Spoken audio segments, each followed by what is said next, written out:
Train engineer texts. On September 12, 2008, a packed Metrolink commuter train carried hundreds of passengers through Chatsworth in Los Angeles County during the evening rush. Robert M. Sanchez, a 46-year-old engineer with decades of railroad experience, operated Train 111 on its routine northbound run. The train approached a critical signal near the Stony Point Tunnel as darkness began to fall. Sanchez had been exchanging text messages throughout his shift with teenage rail enthusiasts who admired his work. His phone buzzed constantly with incoming messages about train schedules and operations. He typed responses while managing the controls of the diesel locomotive. Federal investigators would later determine he sent or received dozens of texts during the trip, including one just 22 seconds before the collision. The signal ahead turned red, requiring Sanchez to stop and allow a Union Pacific freight train to pass on the single-track section. He never applied the brakes. The commuter train, traveling at 42 miles per hour, ran straight through the red signal and into the path of the oncoming freight locomotive. The head-on collision produced a massive impact that crushed the lead passenger car and derailed multiple others.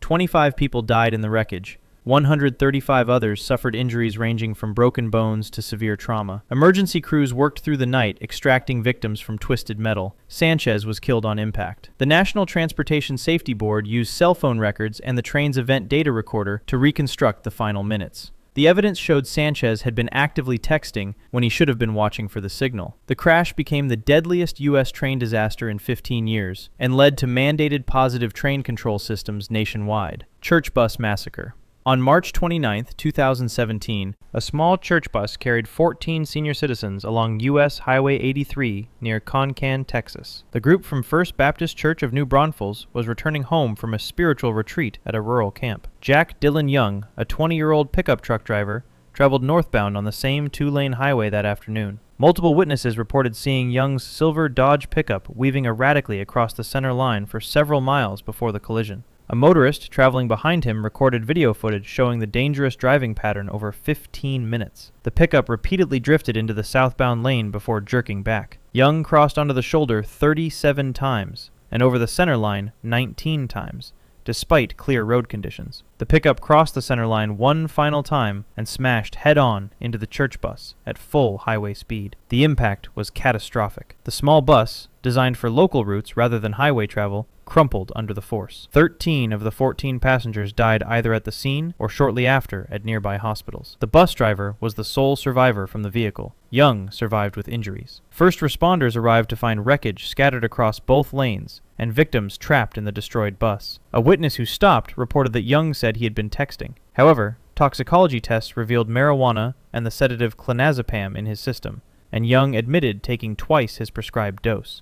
The National Transportation Safety Board investigated and determined the crash resulted from Young's impairment due to marijuana use, combined with prescription drug misuse. Young was charged with 13 counts of intoxication manslaughter and received multiple life sentences, totaling 55 years in prison. Facebook to fatal. On April 24, 2014, Courtney Ann Sanford drove alone on business Interstate 85 near High Point, North Carolina during her morning commute. The 32-year-old office worker enjoyed listening to music while driving to work. That morning, a favorite song came on her car radio as she traveled the familiar route. Sanford picked up her phone and used it while driving. Friends and family later told investigators she had posted to social media about a song at 8:33 a.m. Police received the 911 call reporting her crash at 8:34 a.m. Within that 1-minute window, her Toyota Corolla crossed the median of the divided highway and traveled into the oncoming lanes at full speed without any sign of braking or attempting to correct course. Her vehicle struck a recycling truck head-on in a violent collision that destroyed the front of her car. The impact sent the truck off the road and into a tree. Sanford's car also left the roadway and caught fire.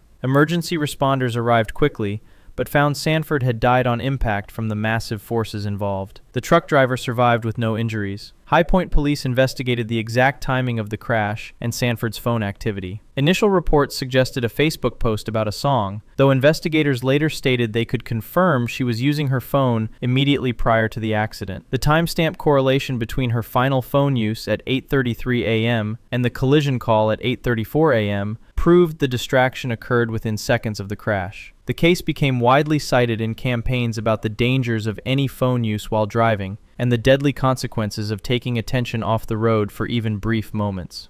Cheerleader convoy crash. In July 2007, a car full of high school cheerleaders traveled along a rural two-lane highway near Springfield, Illinois. Jessica Uhl, A teenage driver in her late teens drove several teammates during what should have been an enjoyable summer road trip. The girls chatted and laughed as they headed to their destination in the afternoon. A boy the girls knew sent a text message to one of the phones in the car. The message arrived with a notification sound that caught the attention of the driver and passengers. Yule glanced at the phone to see the incoming text. The momentary distraction caused her to drift toward the center line of the narrow highway. An 18-wheel semi-truck approached from the opposite direction in the other lane. Yule's car swerved directly into the truck's path at highway speed. The truck driver had no time to brake or evade. The vehicles collided head-on with devastating force that crushed the front of the passenger car. The semi's massive weight and momentum made the impact unsurvivable for those in the smaller vehicle. Several of the cheerleaders died at the scene. Emergency crews from multiple departments responded to the rural highway location, but could do little for the victim. The surviving girls suffered severe trauma, both physical and psychological. Illinois State Police obtained phone records from the carrier and examined message logs from the devices in the car. The investigation showed a tight window of only seconds between the incoming text notification and the moment the car departed its lane. The evidence proved the text directly preceded the fatal crash. The tragedy later became central to Illinois awareness campaigns targeting teenage drivers about the specific dangers of texting with peer passengers in the vehicle. Quick note, if you're finding this interesting, I upload content like this often. Consider subscribing. Sidewalk teens killed. In May 2016, 3 teenagers walked along the shoulder of a suburban road near Akron in Summit County, Ohio, on a spring afternoon. Natasha U. Boggs, a 25-year-old mother, drove her Honda Civic along the same stretch of road. Boggs focused her attention on her phone rather than the roadway ahead, as she typed and read text messages behind the wheel. The Civic drifted gradually toward the right side of the road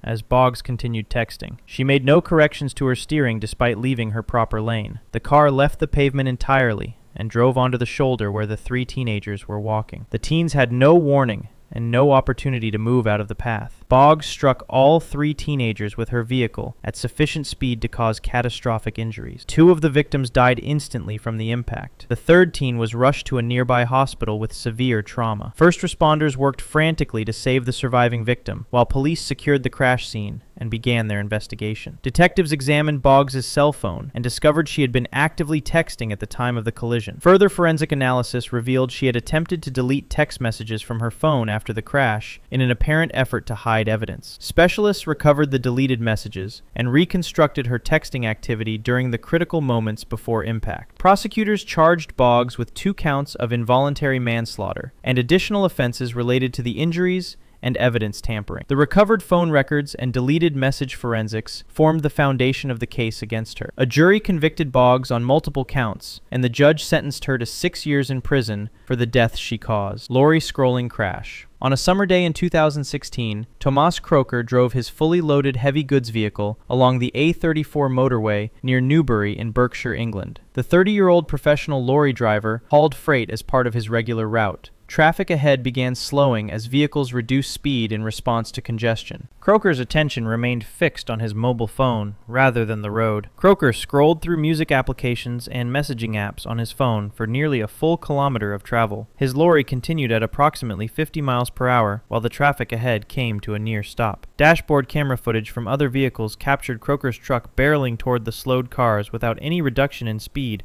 or attempt to brake. The massive lorry smashed into the rear of a small family car that had slowed with the traffic flow. The truck's weight and momentum crushed the passenger vehicle on impact. A mother and her 3 children in the car died instantly from the catastrophic collision. The lorry continued forward, shoving the destroyed car ahead and striking additional vehicles before finally coming to rest. Multiple witnesses called emergency services immediately. First responders arrived to find a scene of total devastation, with the family's car completely destroyed. Paramedics could do nothing for the 4 victims. Police secured extensive evidence, including the dashcam footage that clearly showed Croker's truck approaching at full speed with no brake lights. Investigators examined Croker's phone and found proof he had been actively using it for an extended period before the crash. The evidence showed continuous interaction with apps during the final kilometer of approach to the stopped traffic. A judge convicted Croker of causing death by dangerous driving and sentenced him to 10 years in prison, stating in court that no text message or song selection was worth 4 innocent lives. Track text death. On April 6, 2014, an unnamed man in his mid-20s to 30s walked along the active tracks of the West Trenton Regional Rail Line near Cornwells Heights Station in Bensalem, Pennsylvania. The pedestrian had arranged to meet a friend at a nearby convenience store. He pulled out his phone and began texting as he walked along the commuter railway route in the late morning. The man typed messages to his friend about their meeting plans at the Wawa store location. His attention stayed locked on the phone screen as he composed and sent messages. He never looked up to check his surroundings or notice the commuter train approaching from behind on the same track where he walked. The engineer of the SEPTA regional rail train spotted the pedestrian ahead on the tracks and immediately sounded the locomotive's warning horn. The engineer applied the emergency brakes, but the heavy commuter train required significant distance to slow. The pedestrian showed no reaction to the horn blast or the sound of the approaching train. He remained focused entirely on his phone conversation. The train struck the man at speed before it could stop. The impact killed him instantly. Emergency crews responded to the scene but pronounced the victim dead. The engineer provided a statement to investigators describing how the pedestrian never turned around or acknowledged the train despite the loud warning horn. Police recovered the victim's phone and examined his recent text messages. The message thread showed an active conversation about meeting his friend that was ongoing at the exact moment of the collision. Investigators concluded the victim had been completely absorbed in texting and failed to hear or notice the train bearing down on him. SEPTA later used the incident in safety campaigns about pedestrian awareness near active rail lines. Thanks for watching. If you want more content like this, subscribing would really help.